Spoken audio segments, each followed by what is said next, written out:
Let's start off today by wishing everybody a very Merry Christmas, of course, to all who celebrate.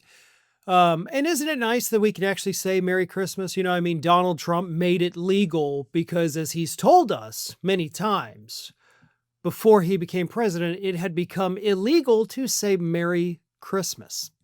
And apparently, he is also the only person on the planet that even remembers that happening.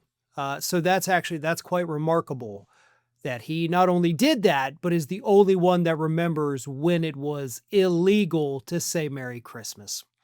Nevertheless, folks, we've got some Q&As to get through today and, of course, tomorrow. So let's start with one of the most common questions that I got in this series of Q&As, and also through every single series of Q&A I've ever done.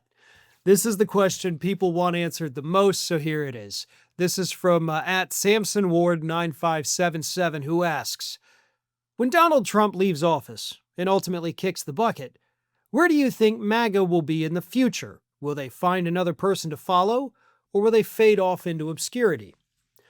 I think the answer to that is very clear and obvious. The answer is they go away. When Trump is gone, MAGA is gone. It's a cult.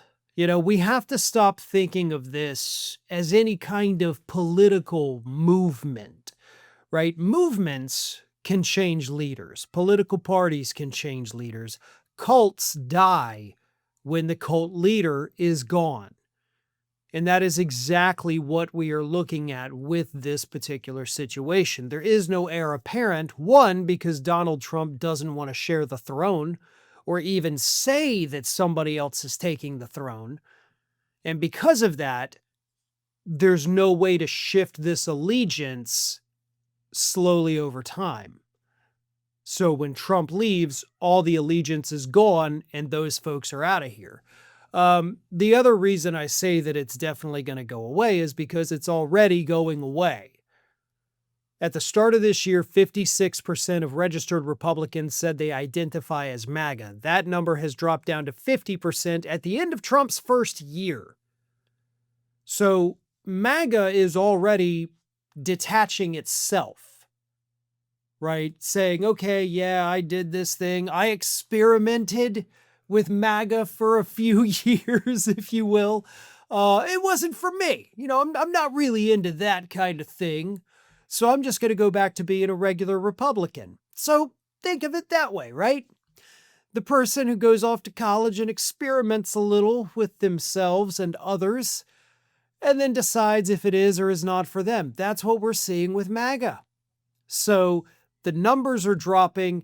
Their loyalty in Donald Trump is dropping to a degree. We have seen story after story, of course, this year of angry, pissed off Trump voters saying, man, I really regret what I did. Others who say, I'm really unhappy with what he's done, but I don't quite regret it yet. You'll get there. You'll get there. Give it another 3 years and let's see how you're doing financially, politically. You'll figure out real quick this is not the way to be. So I think given the amount of support that Trump has already lost in year one, the second he leaves office, even if he's, still in full health and kicking for another 10 years, the moment he leaves office, MAGA is finished. And I say that because based on all available data, MAGA's already on its deathbed right now. Thanks for watching, and if you are not already subscribed to the channel, please do so, and do not forget to like and comment and share widely among your friends.